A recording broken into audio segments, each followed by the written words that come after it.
Well, hi, students, and welcome to week 12. Oh my gosh, we're just really moving along here. Okay, week 12. Holy cow. Okay, I hope you're doing well. Hang on, we've just got a few more weeks and we're going to be done very quickly. Stay with me. Okay, it's going to be good. It's going to be good. We're going to be fine. All right, let's do some on this day in history. 49 years ago, Monday the 18th, Bill Gates started programming. He got his start in computer programming at Lakeside School in Seattle. The school owned some early computers, and Gates and his friends spent nearly all their time pushing the machines to their limits. The other machines in the settled area was, time on the machines was costly, so the newly formed Lakeside Programmers Group offered Information Services Inc. free programming services in return for free time on the computer. The group designed a payroll program. Isn't that nice? That's only 49 years ago. Okay, what else? Sonic the Hedgehog 2 is released. Lotus. Come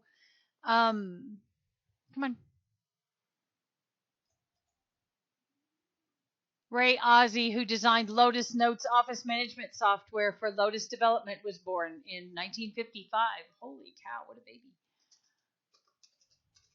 64 years ago. I like this one right here. The first ARPANET link was put into service in 1969. ARPANET was an early computer network developed by J.C.R.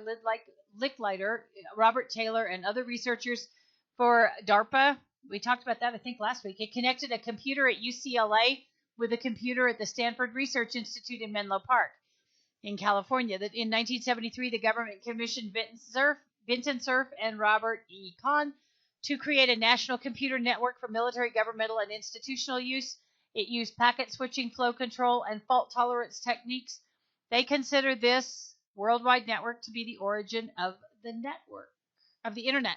So in the olden days, there was not free internet that you had at your house. You had to go to a library or a university or a research facility. Nobody ever knew about this. Nobody ever thought it would be in their houses. So this was in 1969. Whoops. Dang it. 50 years ago.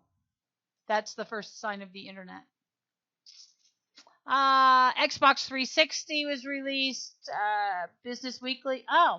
Business Week predicts the computer industry on the skids in 1992. With IBM projected to lose $5 billion in 1992, Business Week described the computer industry as an industry on the skids. The magazine cited layoffs at most established computer companies such as IBM, as well as newer systems like Sun Microsystems Inc., as evidence that the industry was saturated. A solution, the article concluded, would be for each business to find its proper niche. Wow. Sorry, the computer is on the skids, 1992. We're still here, folks. We're still here. All right, going through to the 24th. I'm going to let that go. All right. So this week we have our celebration of Excel knowledge. So let's go in and do that. Okay. Here's the information that you need. So if you need to use this to study and take the test a little bit later, you can do that. You also have access to these the archived skill builder videos. Okay. You have one attempt. This is just like the word celebration of knowledge, but it's Excel. So you have one. You can download the information as many times as you need to, but you have only one submission. So when you submit it, make sure you get a grade so that you know that it was completely submitted and done. Otherwise, if I can't open it or if it didn't read it, there's a 0. Okay. Now I need to have the this is the second part of your little final. So I need to know that you have this set up with Excel. Okay. We did the same thing for Word. So take a screenshot of that and submit it here. Now there are a couple other things because that exam won't take you very long. I know you're smart and you're just going to whip right through it. So there are a couple things that you need to do. And I separated this one because this is a discussion, but this actually spans 2 weeks. So it's part of this concepts project, but I put it out here separately so that you don't get all freaked out or anything. So what we're looking for you to do is to build a website and then talk about building the website. So what you need to do is go build a website, put the link in the discussion, and talk a little bit about your website and what your pros and cons, what your experience was, and then go reply to other people.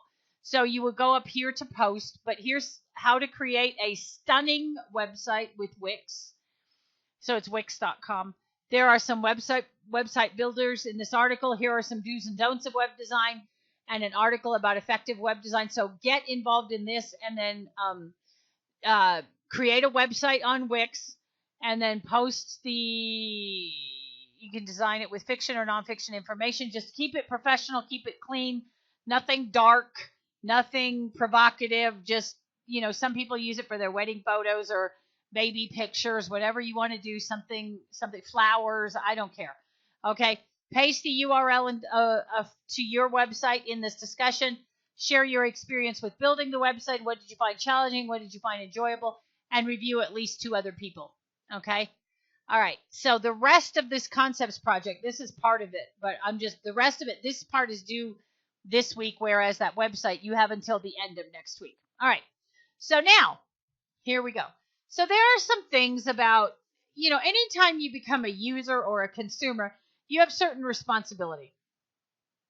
And so, you can't be only one-sided about your use of something. So if you're going to use the internet, you have a kind of a duty to use it ethically. So this is talking about digital citizenship, being a citizen of the internet. Okay. So digital access is about the equitable distribution of technology and online resources. Everybody needs to have equitable access. Okay. Sometimes at schools, they have to block it because otherwise students have access to things they shouldn't see or be involved with.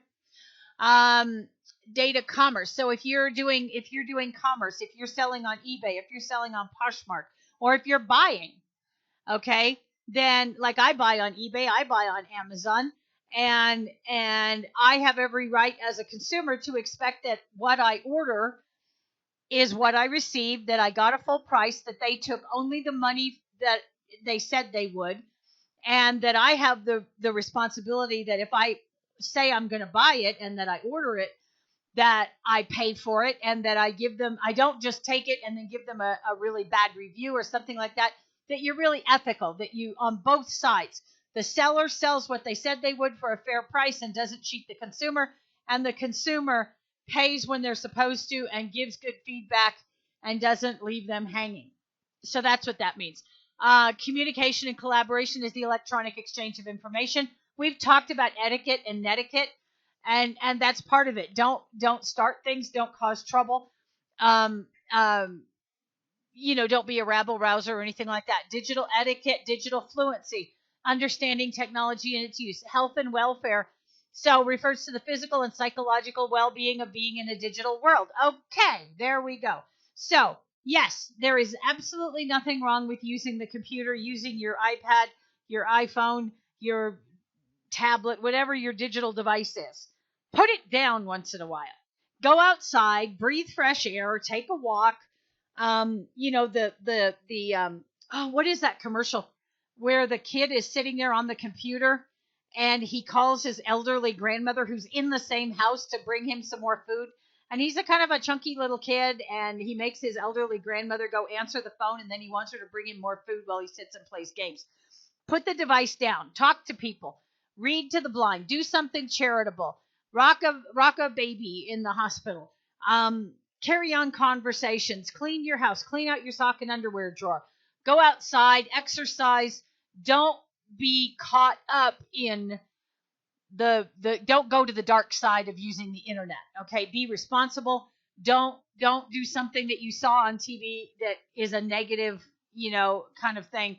Use these things responsibly. That's what this is talking about. Digital law refers to the electronic responsibilities for actions and deeds that has to do with rules and policy that address issues related to the online world.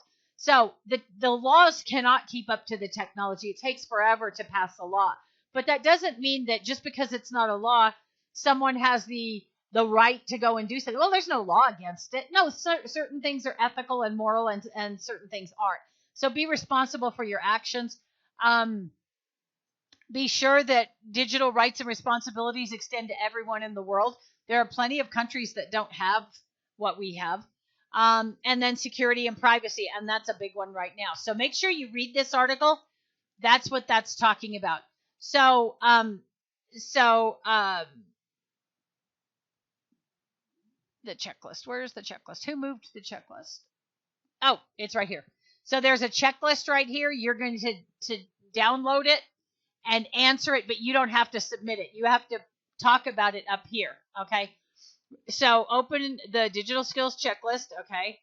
And then rate yourself for every skill. And then, how confident, quite confident, or not confident are you on those skills?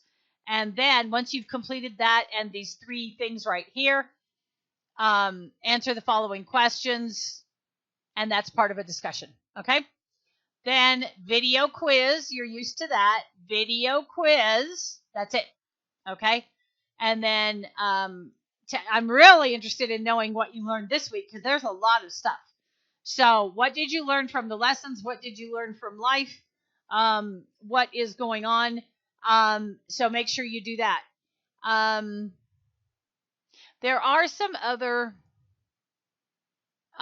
resources here about digital design that are optional and that you might want to use,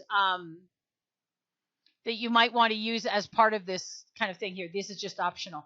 So make sure that you do that, and make sure you post to the, and I just saw that the attendance is in the wrong place. I'm going to go move that right now. So make sure you post to attendance. I like hearing from you. I'm going to take it out of here. It's not part of that project. Okay, that's what's going on this week. I hope you're enjoying the week. Next week is Turkey Day, so no classes next week on Thursday, Friday, Saturday, Sunday, but we'll talk about that next time. Anyway, have a fabulous week. Enjoy your time, and I hope things are going well for you. I will talk to you next time.